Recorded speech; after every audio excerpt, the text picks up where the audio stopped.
Hello guys. आज हम करने वाले हैं chapter 15 our environment of class 10 science.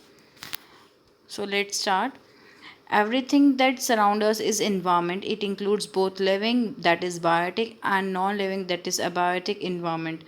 कुछ भी चीज़ जो हमारे आसपास है, जो हमारे सराउंडिंग में है, उसको हम क्या बोलते हैं? इन्वायरमेंट।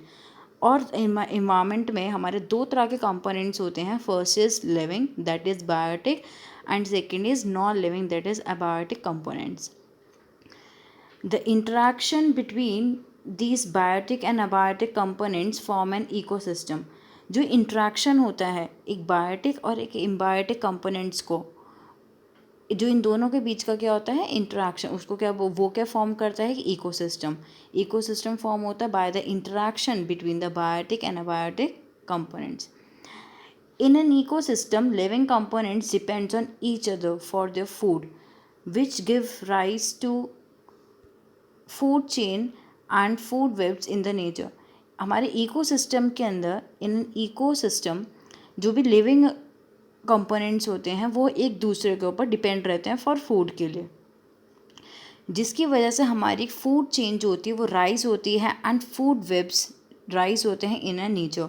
जैसे कि फॉर एन एग्जांपल, जैसे कि अगर हमारा लॉयन है, डियर है एंड ग्रास है, तो हमारा जो फूड है, मतलब जो लिविंग ऑर्गेनिजम्स है, जैसे हमारा लायन है, तो लायन का जो फूड है वो डिपेंड किसके ऊपर है? डियर के ऊपर डिपेंड है। ठीक है, वो किसके ऊपर डिपेंड है? डियर के ऊपर डिपेंड है अपने फूड के लिए। ऐसी डियर किसके ऊपर डिपेंड है? ग्रास के ऊपर डिपेंड है अपने फूड के लिए।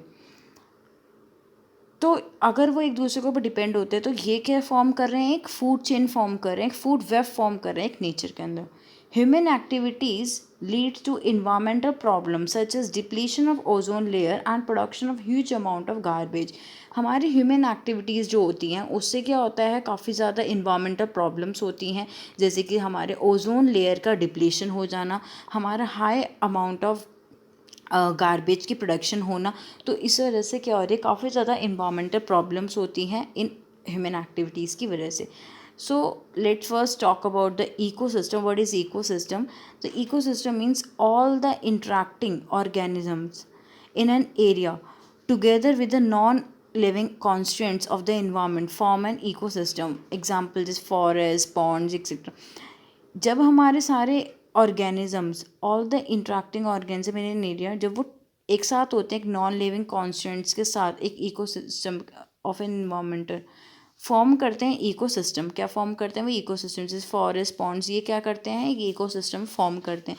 इकोसिस्टम जो होता है हमारा दो टाइप का होता है, that is natural and second is artificial. Natural ecosystem means जो इकोसिस्टम जो हमारा नेचर है, नेचर के अंदर इकोसिस्टम जो हमारा नेचर, खुद ही जो हमारा नेचर है उसको हम नेचुरल बोलेंगे। लेकिन जो इकोसिस्टम जो मैन मेड, जो मैन मेड है, जो लोगों ने, जो ह्यूमंस ने बनाया है, उसको क्या बोलते हैं? Artificial ecosystem. नेचुरल इकोसिस्टम में क्या आ जाएगा? हमारा फॉरेस्ट आ गए, लेक्स आ गए, ओशंस आ गए, जो हमारे नेचर ने प्रोवाइड करे हैं। ठीक है। And the artificial ecosystem means जो हमारे मैन मेड हैं, जो लोगों ने बनाए हैं, जैसे कि हमारी क्रॉप्स हो गई, हम क्रॉप्स फील्ड हो गई, ठीक है, एक्वेरियम्स हो गए, गार्डन्स हो गए। गार्डन तो लोगों ने नहीं बनाया ना, गार्डन किसने बनाया? सॉरी लोगों ने बनाए हुए हैं। ठीक है।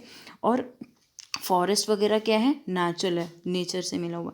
And the components of an ecosystem के दो कंपोनेंट्स होते हैं हमारे इकोसिस्टम के। The first is biotic which includes the air, water and land, and the second is biotic component which includes plants and animal.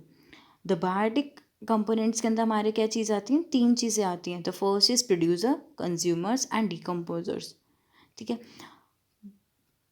इसके बारे में ब्रीफली हम आगे एक्सप्लेन करेंगे, डिस्कस करेंगे। पहले हम फ्लो चार्ट देखते हैं।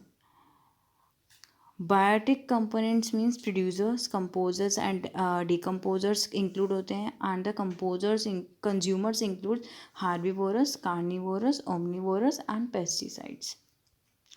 Let's first talk about what is biotic components and the abiotic components. Biotic components means all the non-living components such as air, water, land, light, temperature, etc. form the biotic component.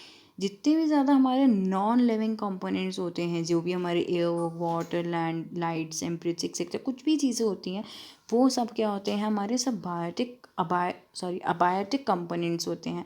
And the biotic components कहते हैं जितने भी हमारे living components होते हैं, जैसे कि सजेस plants हो गए, हमारे एनिमल्स हो गए, हमारे बैक्टीरियाज हो गए, फंगाइज हो गए एक्सेट्रा, वो क्या करते हैं, वो हमारे बायोटिक कंपोनेंट्स फॉर्म करते हैं।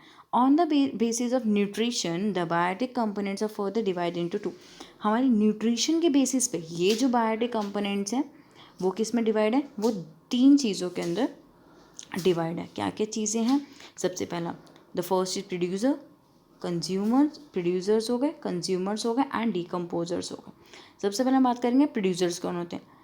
All green plants, blue green algae can produce their own food using the biotic component that is photosynthesis, hence called producers. Producers क्या होते हैं, जितने भी सारे ग्रीन प्लांट्स होते हैं, जितने भी ब्लू ग्रीन एल्गी होती हैं, वो अपने फूड्स को खुद प्रोड्यूस करते हैं। और कैसे प्रोड्यूस करते हैं, by using abiotic components. Abiotic components में क्या आता है हमारा, जो भी हमारे कैसे होता है, non living component, that is photosynthesis का ये लोग यूज़ करके, जो ग्रीन प्लांट्स होते हैं और ब्लू ग्रीन एल्गी होते हैं, वो फोटोसिंथेसिस का यूज़ करके अपने फूड को क्या करते हैं, प्रोड्यूस करते हैं। कंज्यूमर्स कौन होते हैं, कंज्यूमर्स में इंक्लूड होते हैं सारे लिविंग ऑर्गेनिजम्स, ठीक है। तो सारे एनिमल्स जो अपने which depends on producers directly indirectly अपने फूड। कंज्यूमर्स वो एनिमल्स होते हैं जो प्रोड्यूसर के ऊपर डिपेंड होते हैं, ठीक है, किस चीज़ के लिए, डायरेक्टली इनडायरेक्टली अपने फूड के लिए। तो जैसे कि हम बात करते हैं इसके, फॉर एग्जांपल जैसे डियर है, ठीक है, डियर क्या है, कंज्यूमर है, एंड प्रोड्यूसर कौन है, एक प्लांट है, वो क्या है, प्लांट क्या प्रोड्यूसर। तो डियर जो है वो कंज्यूमर है और प्लांट क्या हमारा प्रोड्यूसर है। तो डियर एज अ कंज्यूमर वो किसके ऊपर डिपेंड है, प्लांट के ऊपर, प्रोड्यूसर के ऊपर डिपेंड होता है अपने फूड के लिए, ठीक है। अब हम बात करते हैं consumer. Consumers are further divided into herbivorous, carnivorous, omnivorous and pesticide. What is herbivorous? Herbivorous means plant eater, जो सिर्फ ग्रीन प्लांट्स को खाते हैं, मतलब जो प्योरली वेजिटेरियंस होते हैं, तो जैसे कि गॉट हो गए, डियर्स हो गए। And what is carnivorous? Carnivorous में क्या आते हैं, हमारे जो फ्लैश ईटर्स होते हैं, जैसे कि हमारे फ्लैश ईटर्स होते हैं, जैसे हमारे टाइगर्स हो गए, क्रोकोडाइल्स हो गए। ओमनीवोरस मतलब ईट बोथ, मतलब ओमनीवोरस होते हैं जो दोनों होते हैं, जो प्लांट्स और एनिमल्स दोनों चीज़ें खाते हैं, मतलब जैसे कि हमारे ह्यूमंस, हम लोग जो होते हैं वो क्या होते हैं, ओमनीवोरस होते हैं। पैरासाइट्स क्या होते हैं, पैरासाइट्स मतलब living on the body of the host and take food from it, that is lysis cactus, ठीक है। तो जैसे क्या होते हैं, जो बॉडी के ऊपर रहते हैं और वहीं से अपना फूड लेते हैं, ठीक है। उसके बाद हम बात करते हैं डिकम्पोजर्स की बात करते हैं। डिकम्पोजर्स क्या होते हैं, it includes organism which decompose the dead plants and animals etcetera. Example bacterias, fungi, इसमें वो ऑर्गेनिजम्स आते हैं जो डीकम्पोज, एक डेड प्लांट और एनिमल को क्या करते हैं, डीकम्पोज करते हैं, ठीक है। जैसे कि हमारे बैक्टीरियाज होगा, फंगास हो, तो ये क्या हैं, डीकम्पोजर्स हैं, जो क्या करते हैं, एक डेड प्लांट या कोई भी एनिमल को क्या करेंगे, डीकम्पोज करते हैं। This helps in the replacement of the natural resource. इससे क्या होता है, अगर हमारे फंगस या बैक्टीरियाज या कुछ भी चीज़ें हमारे नेचर में नहीं होगी, तो हमारे नेचुरल रिसोर्सेज की रिप्लेसमेंट नहीं हो पाएगी अच्छे से, ठीक है। तो ये काफ़ी ज़्यादा हेल्प करते हैं इस चीज़ में। अब हम बात करते हैं व्हाट इज़ फूड चेन। तो फूड चेन क्या होता है, food chain is a series of organism in which one organism eat other organism as a food. For example, grass, deer, lion. देखो फूड चेन क्या होती है कि ऐसी फूड चेन होती है जहाँ पे एक ऑर्गेनिज्म, जहाँ पे सीरीज ऑफ ऑर्गेनिजम्स होते हैं, जहाँ पे एक ऑर्गेनिज्म जो होता है वो दूसरे ऑर्गेनिज्म को खाता है एक फूड की तरह। जैसे हमारे पास 3 ऑर्गेनिज्म है, first is grass, second is deer and the third is lion, okay. तो अब हमारा क्या है, जैसे कि हमारा क्या है, सबसे पहला डियर जो है, ठीक है, पहला हमारा क्या है, लायन। लायन जो है वो डियर को क्या कर रहा है, खा रहा है एज अ वो दूसरा ऑर्गेनिज्म है डियर और लायन दूसरा ऑर्गेनिज्म। तो लायन क्या है, एक ऑर्गेनिज्म, जब दूसरा ऑर्गेनिज्म, तो लायन क्या कर रहा है, डियर को खा रहा है एज अ फूड, और डियर क्या कर रहा है, वो दूसरे ऑर्गेनिज्म दैट इज ग्रास को खा रहा है एज अ फूड। ठीक है, तो ये this is food chain. In a food chain various steps where the transfer of energy take place is called trophic levels. अब क्या होता है फूड चेन्स के अंदर, क्या होता है, जो हमारी एनर्जी की और ट्रांसफ़र हो रही है, जैसे कि लायन जो है, जब लायन डियर को खा रहा है तो डियर के अंदर जो भी एनर्जी होगी अब वो लायन के अंदर ट्रांसफ़र हो जाएगी, क्योंकि जब लायन खा रहा है। ठीक है, ऐसे डियर जब ग्रास खा रहा है तो ग्रास में जो भी एनर्जी होगी वो जब उसके अंदर ट्रांसफ़र हो रही है डियर के अंदर, तो यहाँ पर क्या हो रहा है, ट्रांसफ़र हो रहा है। तो उसी को क्या बोलते हैं, ट्रॉफिक लेवल। एक फूड चेन के अंदर क्या होता है, हमारे एनर्जीज जो होती हैं वो ट्रांसफ़र होती रहती हैं एक प्लेस से दूसरे प्लेस पे। ठीक है, उसी को क्या बोलते हैं, ट्रॉफिक लेवल। ठीक है, अब यहाँ पे क्या होता है, flow of energy between trophic level. अब हम उसकी बात करते हैं। तो फ्लो ऑफ एनर्जी क्या होता है, flow of energy means in a food chain is unidirectional. That is कि मतलब अगर हमारा जो फ्लो हो रहा है एनर्जी का एक फूड चेन के अंदर, वो कैसा होता है, यूनी डायरेक्शनल होता है। मतलब एक ही तरह जाता है फ्लो एनर्जी का। ये नहीं कि मतलब यूनी डायरेक्शनल नहीं होता, यूनी डायरेक्शनल होता है, सॉरी, डायरेक्ट मतलब एक साइड से आता है। अब आता है यहाँ पे ग्रीन प्लांट्स जो होते हैं, ग्रीन प्लांट्स कैप्चर, जैसे अब हम दूसरे पॉइंट की बात करते हैं। Green plants capture 1% sunlight and then convert it into food energy. ठीक है, ग्रीन प्लांट्स क्या करते हैं, 1% सनलाइट को कैप्चर करते हैं। वो कितनी एनर्जी ले रहे हैं, सनलाइट से 1% लेते हैं और अपने फूड के अंदर क्या करते हैं, फूड एनर्जी में अपने कन्वर्ट करते हैं। 10% लॉ, अकॉर्डिंग टू 10% लॉ हमारा क्या बोलता है, only 10% of the energy is transferred to next trophic level. The remaining 90% energy is used in life process by the present trophic level. देखिए, जैसे फॉर एग्जांपल, अगर हमारा, हमने बात की थी ऊपर, एक एग्जांपल लिया था कि ग्रास है, डियर है, लायन है। तो अगर लायन किसको खाता है, डियर को खाता है। तो डियर के अंदर जो, डियर के अंदर क्या होगा, अगर डियर की सिर्फ 10% एनर्जी जो होगी वो लायन में जाएगी, रिमेनिंग जो डियर की 90% एनर्जी है वो उसकी लाइफ प्रोसेस में काम आती है। दैट इज़ जो उसका डियर जो डाइजेशन कर रहा है, डियर जो ग्रोथ कर रहा है, डियर की जो रिप्रोडक्शन हो रही है, एक्सेट्रा एक्सेट्रा, वो उसके अंदर उसकी 90% यूज़ होती है। एंड द रिमेन जो 10% होती है वो किस में जाएगी, लायन में जाएगी। ऐसे ही डियर किसको खा रहा था, ग्रास को खा रहा था। तो ग्रास से जो उसको 10% एनर्जी ही डियर को मिलेगी, बाकी जो रिमेनिंग 90% है वो किस में यूज़ होगी, उसके लाइफ प्रोसेस में यूज़ हो रही है। ठीक है, अब यहाँ पे due to this gradual decrease in the energy food chain contain 3 to 4 trophic level. यहाँ पे क्या होती है, हमारी एनर्जी जो हो रही है वो धीरे धीरे हमारी, जब हमारी फूड ग्रेजुअली डिक्रीज होती जाती है एनर्जी, तो फूड चेन के अंदर क्या होता है, 3 to 4 ट्रॉफिक लेवल्स ही होते हैं, क्योंकि हमारी एनर्जी क्या होती जाती है, कम होती चली जाती है। ठीक है, जैसे कि हमारा सबसे पहला क्या था, हमारा decrease in energy trophic level से। ठीक है, tertiary consumers, secondary consumer, primary consumer, पहले प्रोड्यूसर से। तो हमारे प्रोड्यूसर से हमारे सबसे पहले, जैसे दैट इज़ ग्रास। ग्रास को किसने खाया, ठीक है, ग्रास में सबसे ज़्यादा थी, ग्रास को किसने खाया, डियर ने। डियर प्राइमरी कंज्यूमर हो गया। अब डियर को किसने खाया, ऊपर सेकेंडरी कंज्यूमर, मतलब दैट इज़ लायन। लायन को भी कोई और खा सकता है, दैट इज़ टर्शरी कंज्यूमर। तो ये जो चीज़ें हैं, इससे इससे क्या हो रहा है, धीरे धीरे हमारी जो एनर्जी है दैट इज़ 1000 kg थी, ठीक है, देन 100 kg, फिर 10 kg, फिर 1 kg। आप देख रहे हो, तो यहाँ पर क्या हो रहा है, हमारी जो एनर्जी है वो क्या होती जा रही है, डिक्रीज होती जा रही है। इसलिए यहाँ पर क्या होता है, 3 to 4 ट्रॉफिक लेवल्स ही होते हैं। अब हम बात करते हैं बायोलॉजिकल मैग्नीफिकेशन की। बायोलॉजिकल मैग्नीफिकेशन का मतलब क्या होता है, the concentration of the harmful chemicals increases with every next trophic level in a food chain. This is called biological magnification. इसका मतलब क्या है, अगर एक ओशन है, एक सी है, उसके अंदर अगर हमारी सिर्फ छोटी छोटी, मान लो फिशेस हैं, ठीक है, छोटी छोटी फिशेस हैं। अब उन छोटे छोटे, हमारे वाटर के अंदर बहुत ज़्यादा पॉल्यूशन था, बहुत ज़्यादा हार्मफुल केमिकल्स से, ठीक है। अब उसमें क्या हुआ, वो जो छोटी छोटी फिशेस थी उनमें वो केमिकल आ गया, ठीक है। अब वो उन फिशेस को, मान लो कोई एक बड़ी मछली आकर बड़ी बड़ी मछलियाँ उनसे थोड़ी सी, वो छोटी छोटी फिशेस को आके अगर वो खाती हैं तो इससे क्या होगा, वो केमिकल जो होगा हार्मफुल केमिकल उनमें चला जाएगा। अब उन मछलियों को भी फिर और कोई बड़ी मछलियाँ खाएंगी, ठीक है, तो इससे क्या होता जाएगा, और फिर उन बड़ी मछलियों को फिर हम ह्यूमन बींग्स खाएंगे। तो इससे क्या हो रहा है, अगर हमारा ट्रॉफिक लेवल जितना ज़्यादा बढ़ता जाएगा उतना ही ज़्यादा हमारा the concentration of harmful chemical जो होगा वो बढ़ता जाएगा, ठीक है। Maximum concentration of such chemicals get accumulated in human bodies as human occupy the top level in a food chain, ठीक है। जितना ज़्यादा फिर वही होगा, मतलब केमिकल्स बढ़ता जाएगा, ह्यूमन खा ले उसको, जब ह्यूमन्स खाएंगे तो ह्यूमन्स की बॉडी में आ जाएगा, ठीक है।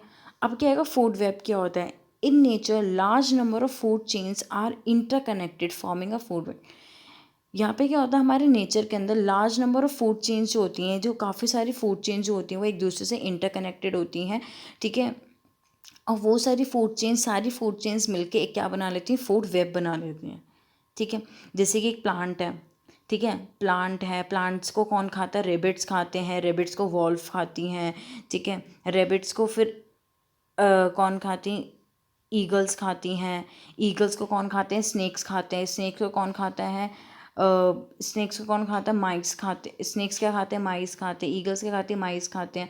फिर स्नेक्स भी क्या खा रहे हैं, फ्रॉग्स क्या खाएंगे, स्नेक्स खा रहे हैं, फिर ग्रास ऑफर्स। तो ये जो सारी जो चीज़ें हैं वो एक दूसरे से क्या है, वो एक चेन दूसरी चेन से एक दूसरे से इंटरकनेक्टेड हैं, और वो एक दूसरे क्या बना रही हैं, फूड वेब बना रही हैं। अब आ रही है इन्वायरमेंटल प्रॉब्लम्स।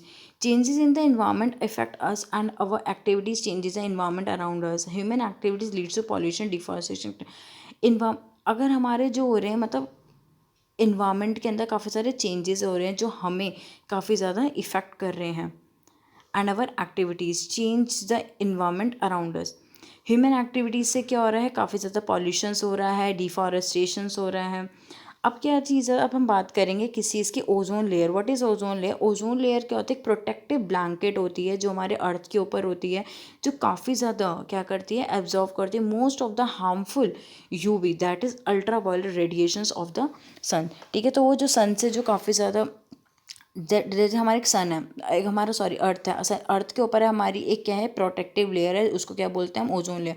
तो सन से जो भी एक हार्मफुल यूवी रेज जो आ रही है, यूवी रेडिएशंस आ रही है, उसको क्या करता है, एब्जॉर्व करती है वो ozone layer.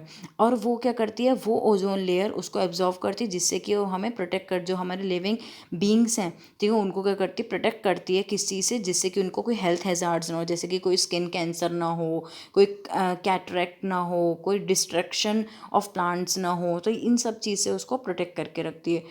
Ozone that is O3 layer is present at the higher level of the atmosphere के सबसे हाईएस्ट लेवल पे प्रेजेंट होती है, ठीक है, एटमॉस्फेयर के सबसे हाईएस्ट लेवल प्रेजेंट होती है, दैट इज स्ट्रेटोस्फेयर,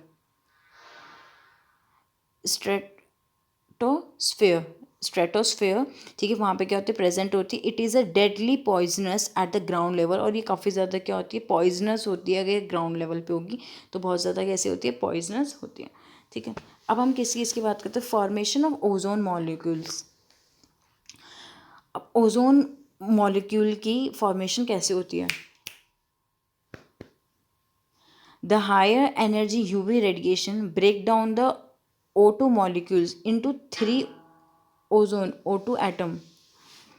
जो भी हमारा हाई एनर्जी यूवी रेडिएशंस होती हैं वो ब्रेक डाउन करती हैं the O2 molecule into free oxygen atoms के अंदर, दैट इज़ हमारा O2 है। O2 हमारा क्या है, O2 हमारा वो यूवी रेडिएशन से क्या हो रहा है, वो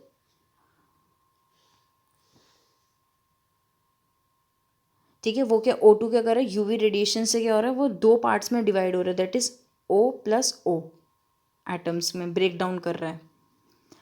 These oxygen atom then combine with oxygen that is O2 molecule to form the ozone molecules। अब ये क्या होता है, ये जो ऑक्सीजन एटम है जब वो O2 दैट इज ऑक्सीजन के मॉलिक्यूल्स के साथ क्या होता है, जब वो कंबाइन होता है तो वो क्या बनाता है, ओजोन मॉलिक्यूल बनाता है, जैसे कि हमारा O3। Depletion of ozone layer क्या होता है, the decrease in the thickness of ozone layer over Antarctica was first observed in 1955 and was termed as ozone hole. जो हमारी जो थिकनेस जो है ओजोन लेयर की वो सबसे ज़्यादा कम हुई है, ठीक है, और Antarctica was first observe in 1955 के अंदर ऑब्जर्व करी गई एंड वॉज, उसको हम क्या बोलते हैं, ओजोन होल बोलते हैं. This decrease was linked to excessive use of synthetic chemicals like chloroform carbons, which are used in refrigerators, ACs, fire extinguisher, aerosol aerosols, स्प्रेस etcetera.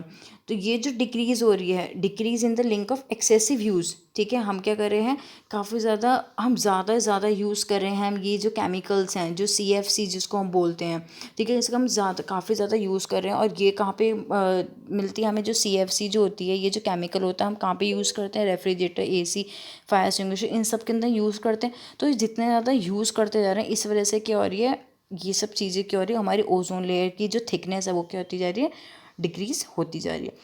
United nation environmental programme, that is UNEP, succeeded in foregoing an agreement to stop CFC production at 1986 production by all the countries. Okay, the garbage disposal.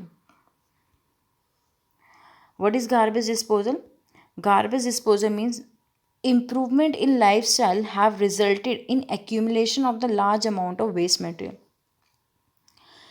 जैसे जैसे improvement, अगर हमारे lifestyle में improvement होती है, ठीक है, तो वो रिजल्ट क्या करती है, accumulation, large amount of waste materials को एक्यूमुलेट करती है.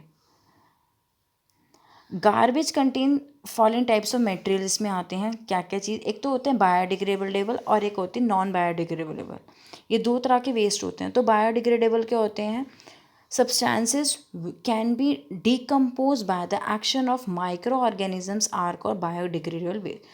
वो सब्सटेंसेस जो माइक्रो ऑर्गेनिज्म के एक्शन से क्या होते हैं, डिकम्पोज होते हैं, उनको क्या बोलते हैं, बायोडिग्रेडेबल वेस्ट. जैसे क्या होते हैं, फ्रूट्स, वेजिटेबल पील्स हो गए, कॉटन्स हो गई, जूट्स हो गए, डंग्स हो गए, पेपर्स हो गए. ये क्या होते हैं, ये वो सब्सटेंसेस होते हैं जो माइक्रो ऑर्गेनिज्म के सब्सटेंसेस के एक्शन से क्या हो जाते हैं, डिकम्पोज हो सकते हैं. नॉन बायोडिग्रेडेबल वेस्ट क्या होते हैं, नॉन बायोडिग्रेडेबल वेस्ट होते हैं वो सब्सटेंसेस जो डिकम्पोज नहीं हो सकते माइक्रो ऑर्गेनिज्म के एक्शंस के through.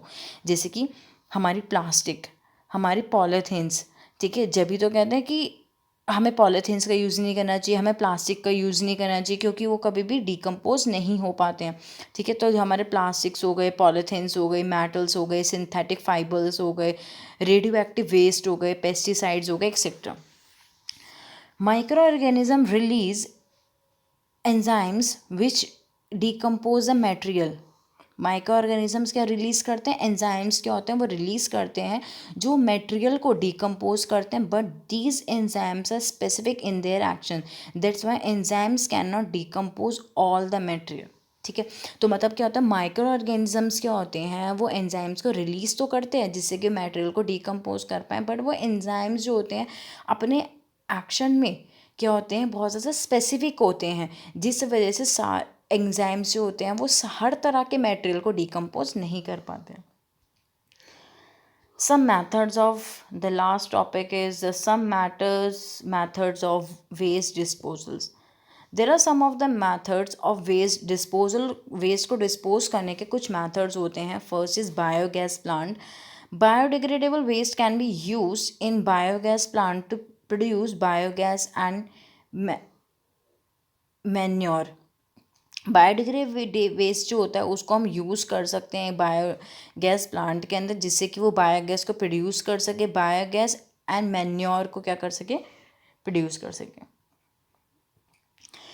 The second method is sewage treatment plant. Sewage treatment plant, the drain water can be cleaned it in the sewage treatment plant before adding it to water.